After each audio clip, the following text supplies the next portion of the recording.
Section 1. You will hear a conversation between a clerk from a moving company and a woman who wants to relocate to the United States. First, you have some time to look at questions 1 to 6.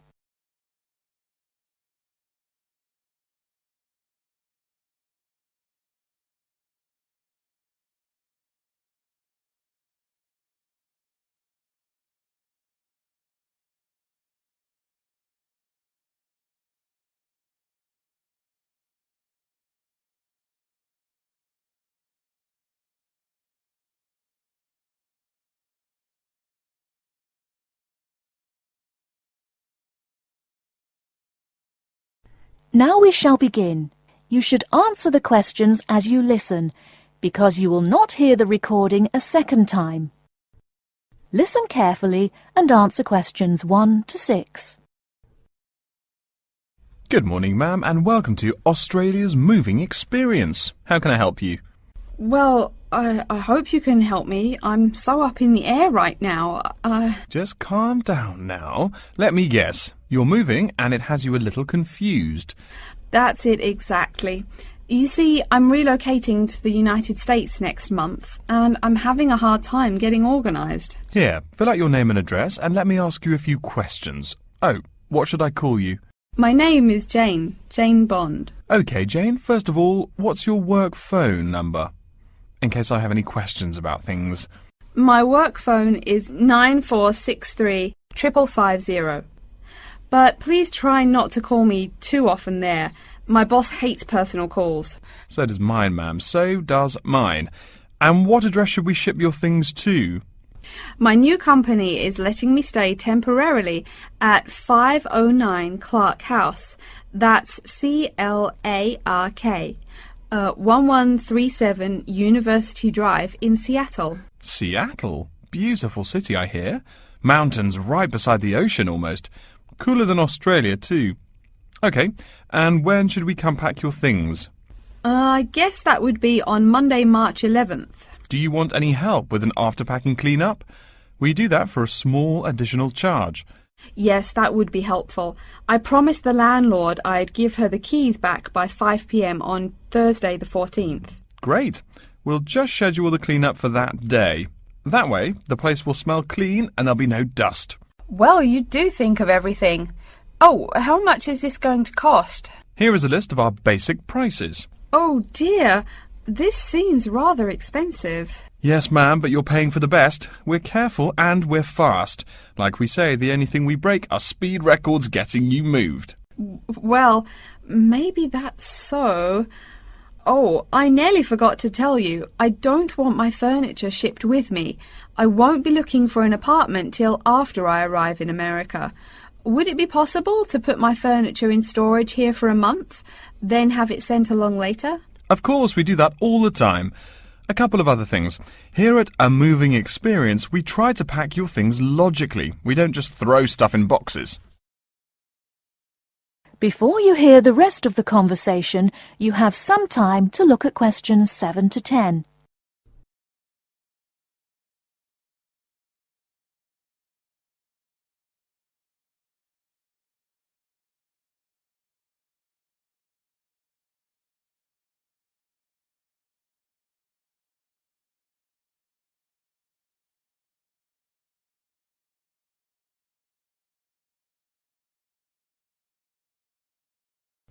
Now listen and answer questions 7 to 10. Do you have any special requests? You know, things you want packed in some special place, so you know where to find them. Like what? Oh, I don't know. Things like dishes, maybe. Not to be rude, but you look like a lady who likes to eat. Ah, yes, I need my dishes and things where I can find them quickly. Great. We'll put those dishes and cutlery in what we call the emergency pack. Can you think of anything else? I do have an antique tea kettle my great-grandmother gave my mother. I wouldn't want to lose that. So I guess you'd better put that in storage with the furniture. Grandma's tea kettle with the furniture. Got it. Say, how about things like your alarm clock? You don't want to miss your plane on the big day, right? Well, you certainly think of everything. Yes, that's right. I'll also need my alarm clock where I can find it. Fine, we'll put that in your personal package. And of course, we'll give you a list of where we pack everything. So all you'll have to do on Thursday the 14th is grab your luggage on your way out the door. I couldn't help noticing the new CD player you're carrying. Is that a Samsung? Why, yes it is. One of their best. Cost me nearly $100, it did. Do you want to take special care of it? I mean, it's brand new. Take care of it, but nothing special. You can just put it in storage with the furniture. That looks like everything we need here. I guess you're all set. That was certainly quick. Thank you, young man. This has been a most moving experience. That is the end of Section 1. You now have half a minute to check your answers. Section 2. You'll hear an introduction to a conference on computer system language learning. First, you have some time to look at questions 11 to 16.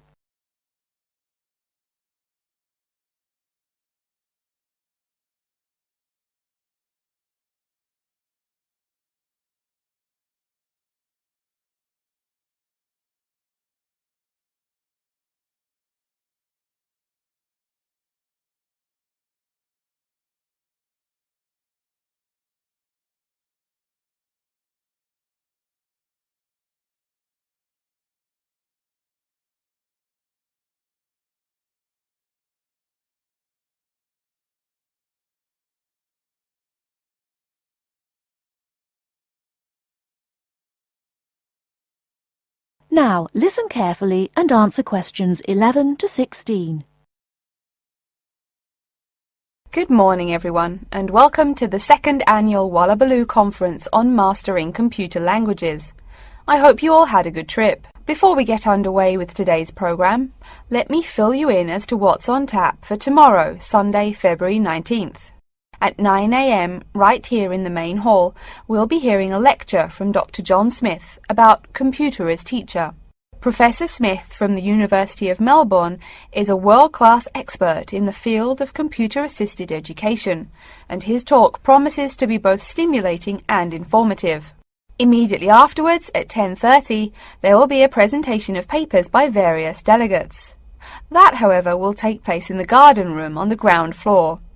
If you don't yet know, the garden room is also called the ballroom, and will be gathering at the west end, the slightly raised area called Level 2. Just look for the crowd. If you get lost, there are signs in the foyer. After all that thinking, talking and listening, I expect everyone will be a bit weary. So at 11:15, there will be a break for coffee, cookies and other light refreshments. These will be available at the aptly named refreshment stand, placed by the door back here in the main hall. Also, if you choose to skip the formal lunch, you can buy a packed lunch at the stand for a reasonable price. I strongly urge you, however, to join us at the formal lunch. That won't be till 1 o'clock sharp, so you have time to stroll about town a bit. We'll be eating at the Seaview restaurant. The restaurant is located right here in the hotel on the top floor. It's a good dozen flights of stairs, so I suggest you take the lift on the ground floor, eh? If you're not fond of fish, there's an all-you-can-eat barbecue available as well. They even offer wallaby meat. After lunch, we'll troop back downstairs to Level 2 in the ballroom for the presentation of further papers, which will begin at 2 p.m. Please try to be on time. I know you'll be a bit tired after lunch, but the ballroom echoes so with people coming in late. Thank you in advance. Once we've heard the papers, we'll break for afternoon tea at 3:10 p.m. No need to walk. The manager of the refreshment stand has graciously agreed to have tea served in the ballroom. He's even promised us some special scones, baked from a recipe of his dear old Scottish grandmother. Then, tea being drunk and scones munched, we'll retire here to the main hall for some closing remarks and questions. So, by 5 o'clock, we should have the conference wrapped up. But the fun isn't over. This is Australia, mates. We'll be flocking to the hotel's own Palm Lounge on the east side of the foyer for an informal reception. You can relax, mingle with the other delegates, and let your hair down a bit. This will run from 5:10 to 6:10, though you're free to stay as long as you like. The lounge manager has informed me that for the duration of the actual reception, you can have all-you-can-drink beer for $20 with purchase of an advance ticket.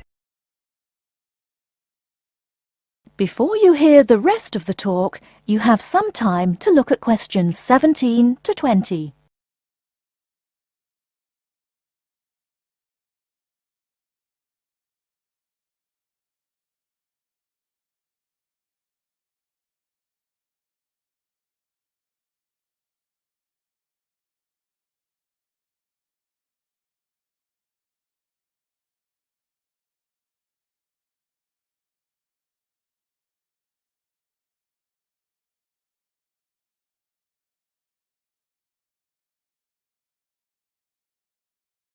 Now listen and answer questions 17 to 20.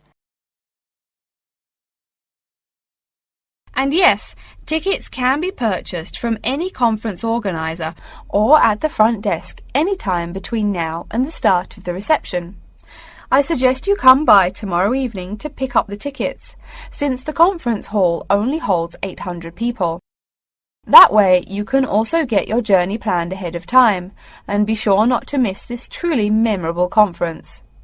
If you want cocktails, however, I'm sorry, you'll have to pay for those at the regular price. Oh my goodness! Speaking of paying, I see I forgot to tell you a couple of things. The first is about lunch. The charge for the lunch will be $15 for all you delegates. If you have guests with you, the cost is $25 for the general public and $6.50 for children under the age of 10. That's $15 each, not total for everyone. Another item is about the lunch menu. I very much urge you to try the fish. I mean, look at the restaurant's name, the Sea View. As the name suggests, it is a famous seafood restaurant. The chef is a Basque from Spain, and he really gets quite put out when people ignore his fish specialities for burgers or barbecue. If fish isn't your thing, though, try the steak. He makes an exquisite filet mignon topped with blue cheese and mushrooms. Finally, if you'd like to buy a ticket, you can have both lunch and unlimited beer for $35. I should have mentioned that earlier, but I am a bit forgetful.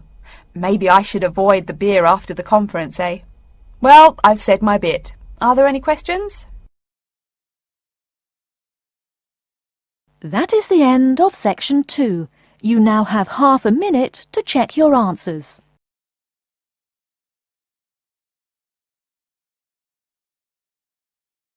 Section 3. You will hear a student called Tina asking Professor Van Diesen for advice on choosing courses. First, you have some time to look at questions 21 to 26.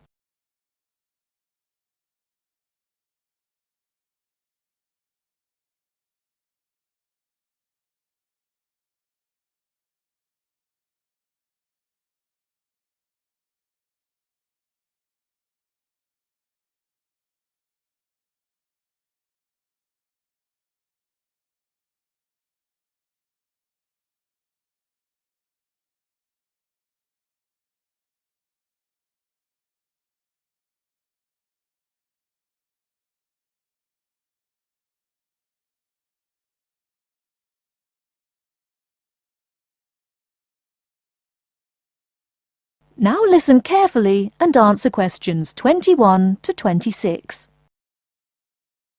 Hello, are you Professor Van Diesen? Yes, I am. And who might you be? Oh, sorry, my name is Tina. I'm a freshman here. They told me I should ask you for advice in choosing courses. Well, that's part of what I'm here for. Please come in and sit down. Now, what are your questions? I almost don't know. Everything is so confusing. Like, what is a specialized course? Oh, easy. A specialized course is one that is compulsory, meaning it's a requirement for your major and regular, so you can't place out by taking a proficiency exam. That sounds pretty strict. Then what are all these general courses? I seem to have to take so many. Nothing to be alarmed over. These are courses open to all students and not directly related to your major. The university offers these general courses to choose so that you can become more well-rounded individuals. For example, I see you're a microbiology major, so it might be a good idea to take some literature or history courses so that you can know something besides all science. You mean these courses are like for fun? That might be one way to look at it, but don't tell the literature professor such a thing. Think of a general course as the opposite of a specified course. A specified course is one that pertains directly to your major. So, can I take any microbiology course I want? Let's see. Oh, those courses used to be open to microbiology students only. The good thing is now it's open to students on a flexible schedule, so it's not only for full-time students. So the answer is yes, if you have the instructor's permission. May I ask you why you chose microbiology? Well, I also like plain old biology too. You know, full-size animals. I might even become a veterinarian. Could I take some biology classes? Well, they are open to full-time students only, which I believe is what you are. I don't know how a freshman would get along with microbiology, though. I mean, most of the students presently looking into it are from off-campus. Off-campus? Yes, you know, people who use it in their work at hospitals, laboratories, even a police detective. Why did you choose microbiology, if I may ask? I don't think you quite answered that. Well, eventually I want to be a doctor. At least my dad tells me so. If I may say so, young lady, you seem a little uncertain. Still, I think that might be a good idea for a career. Of course, if you're thinking about being either a doctor or a vet, you should take some medical science classes before you even think of applying to med school. Great! What should I take? There is one small problem. The new medical sciences building is under construction, so there are no experimental facilities available until next year. I'm afraid you'll have to wait, but don't forget to take those courses at the first opportunity. Oh, bummer. Is there any other course you'd recommend for someone like me? Well, since you seem to like animals, have you ever thought about looking into environmental science? No, I never really thought about it before. Is it worthwhile? Quite. In fact, it's the fastest growing subject on this campus. Before you hear the rest of the talk, you have some time to look at questions 27 to 30.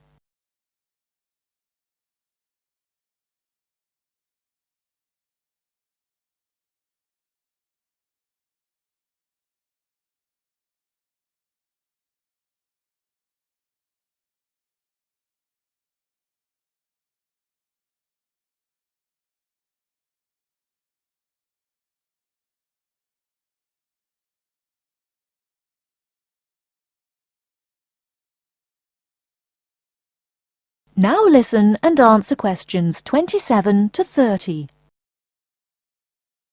I'm sorry, I couldn't help noticing the long list of classes you've written out there. May I have a look? Oh, sure.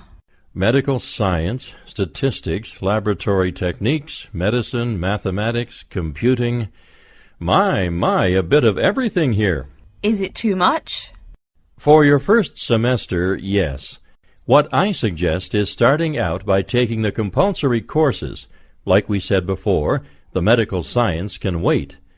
Consider taking that in your sophomore year. I think I'd put off computing, too. I recommend to all freshmen that I talk to get the compulsory mathematics out of the way as early as possible, so take that one. It'll be one less difficult course you have to focus on when the science lab opens next year, and you have to catch up on classes like laboratory techniques. Your major also requires statistics, so you have to balance 2 math classes, and no doubt you should take that. Otherwise, get your required medicine course out of the way by taking something theory-based. Oh, of course, and your environmental science class, if you're interested. The others can wait, though I think computing is definitely a good idea, even though it's not required. I see, too, on your paper there you seem to have had high marks on the entrance exam. Yeah, I guess so. Don't be shy. Have you thought about applying for a scholarship? Do they have any? I mean, my dad is always complaining about how much money it costs him. In your department, there are actually 3 full scholarships available. They cover tuition and provide $1,500 cash. $1,500 cash? Party! Please, miss, the money is intended more as a textbook allowance, not party money. If you promise to behave, I'll show you how to apply. Great, and thanks. Section 4. You will hear a lecture about how to choose flooring materials. First, you have some time to look at questions 31 to 40.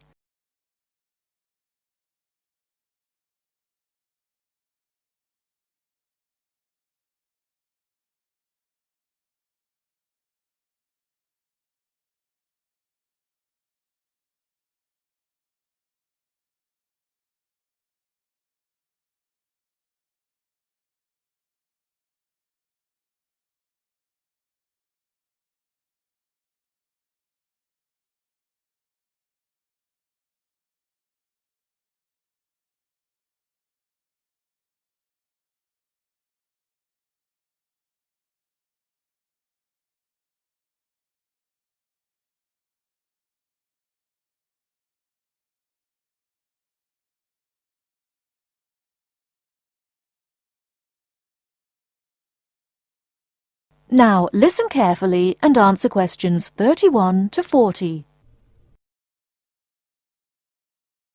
We've been talking about choosing building materials in the last week. Now, a great many factors influence the choice of building materials. You can't make a house of cards, right? And people who live in glass houses and all that. Anyhow, today I'd like to say a few words about flooring. Some artificial materials can be used, like plastic for instance, which offer mixed blessings when used as a flooring surface. On the one hand, plastic is cheaper than nearly any other alternative, short of bare ground. Plastic also does not warp like wood. On the other hand, the best that can be said about plastic is that it looks like wood or stone. However, it cannot replace the real materials. As I have mentioned, I'm fixing up a new house. The decorator my wife hired told me plastic does a great job of looking exactly like plastic. Besides, it scratches easily, fades or discolours, and starts cracking within a year or two. So, if you're fitting out a sleazy hotel or plan to live in a trailer park, go with the plastic. Really though, for all intents and purposes, this leaves us with wood or stone as choices for flooring. Stone and wood are alike in at least one respect.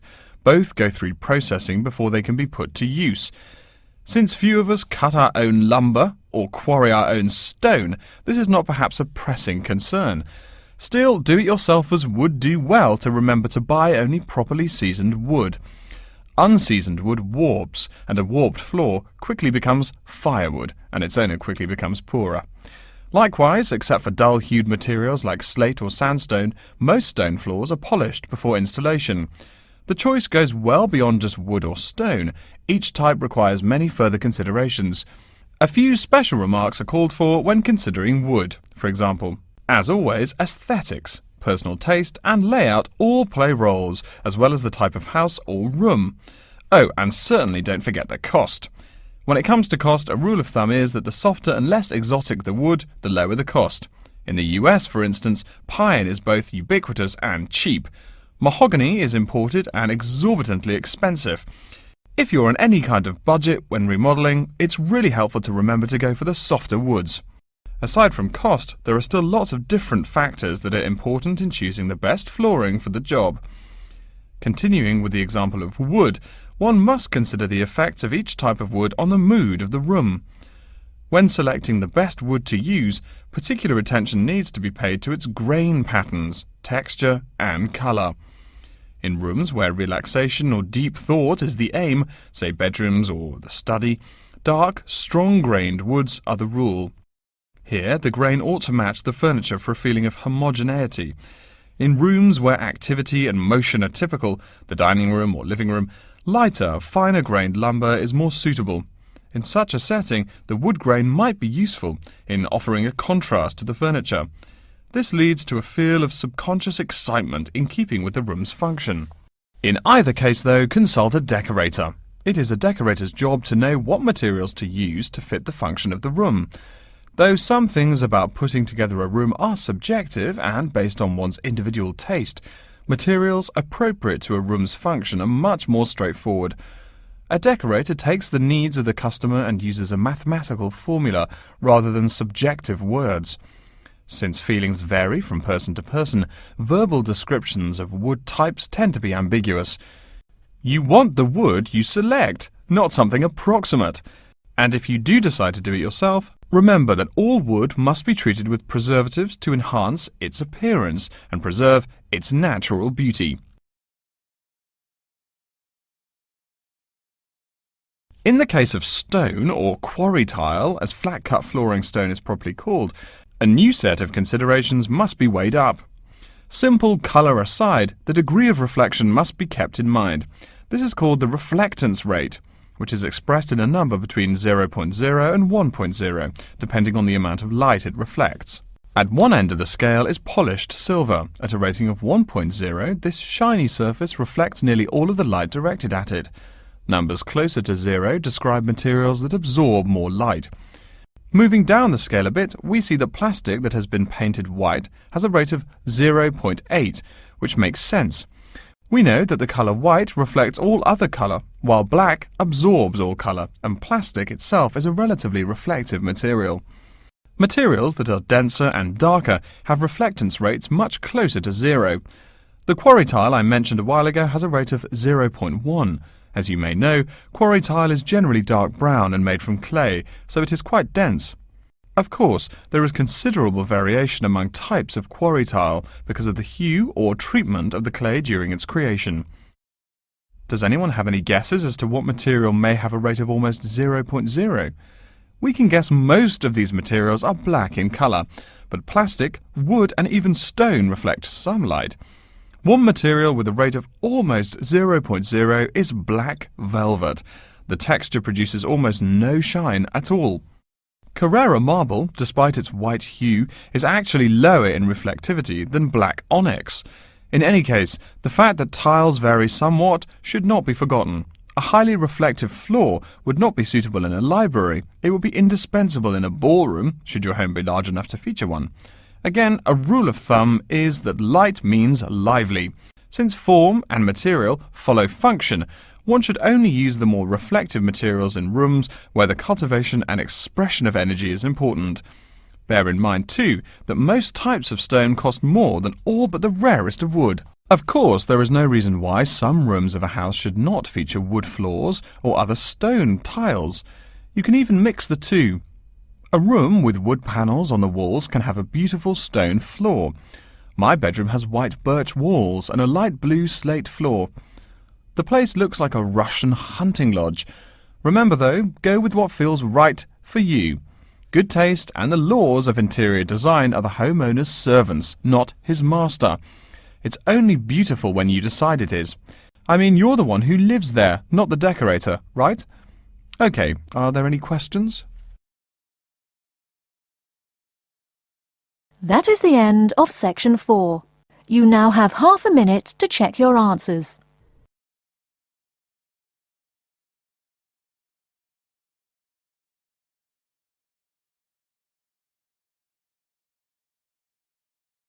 That is the end of the listening test.